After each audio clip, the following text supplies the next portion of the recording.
I just finished a commission that I think it came out looking pretty good. Very simple, just a nice character, but I wanted to walk through all the steps that go into making the shading look like this. So if you want to color up a character, but you're not sure really, do you want to do cell shading, soft shading? How do you make it look really appealing? Well, I'm just going to go through. And this started, of course, as it always does, with a blue line sketch.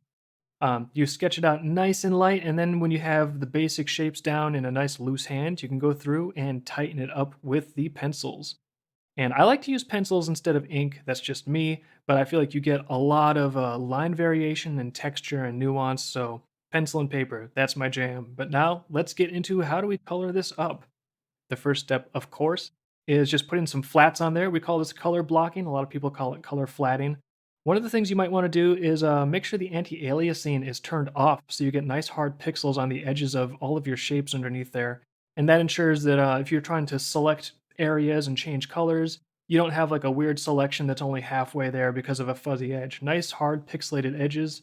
But that's the easy part. So how do you go from this all the way to this and get something that just looks really nice and lush and, like tactile and soft? And so the next step after color blocking is I'm actually going to go ahead and drop my favorite paper texture in the background here. I can't get enough of this paper texture. You all know this. But the next step is cell shading. So cell shading, pop this on a new layer. You can change the blending mode to multiply and clip it to the top of your color flats. And then cell shading, you basically pick a light source and then the other side of the character, you put them into shadow. And cell shading, you might want to use the aliasing on the brush, but I still have a relatively hard brush. And this is, of course, named after the animation technique where people would have a cell of the animation that creates a shadow on everything underneath it. And so cell shading, it's pretty simple. There's something that either is in the light or it is out of the light. And honestly, this looks pretty good, but I like to put a little more into it when it's just a standalone character because sometimes if you have a huge elaborate background, a more simple toony character like this, you want that so that it stands out from the background a little more. But in this point, there's no background, just a nice gradient. So how do we go from just cell shading to all that fancy stuff? And the first thing I'm going to do is some ambient occlusion lighting. Now, this looks like the cell shading, but it's a little duskier, a little softer. And this is basically just the opposite of cell shading. I'm using a nice big soft brush and coming in here and just kind of like brushing some soft, fluffy marshmallow shadows into all the areas that would be turned away from the light source.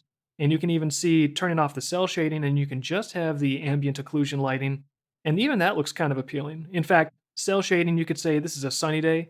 Ambient occlusion lighting, you could say it's a little overcast. The shadows are not as distinct because the light is more diffused. But you put both of them together and it starts to look pretty nice. And then the next thing to do is so we've added shadow and we've added shadow. Now you can actually start adding light. So if you make some copies of the original flat colors and like maybe even tint those copies a little bit, put them to a lighten or a screen mode and put them up on top, put a layer mask on them, then you can start brushing those layers back in as a light source. And so the first thing I'm going to do is create a fill light. And this fill light is coming from the surface of the ground underneath this guy.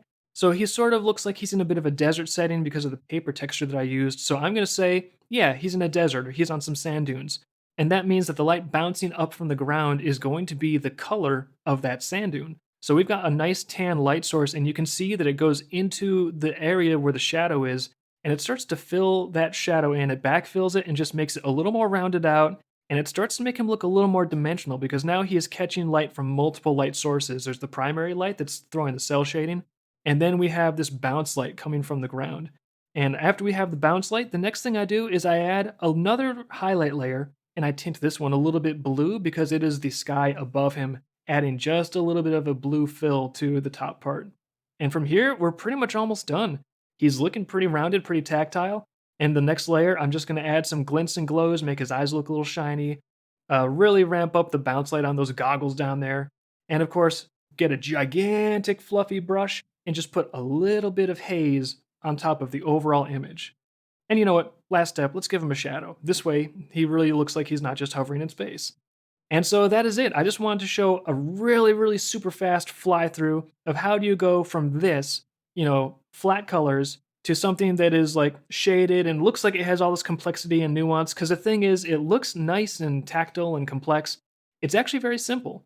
Just like you saw those steps, just some cell shading, add a little bit of like soft ambient occlusion lighting, a little bit of bounce light, add some glints on the eyes, and that's pretty much it. So something like this, it's a lot more attainable than you might think, and I hope this helps you out in all of the illustrations that you are going to be drawing.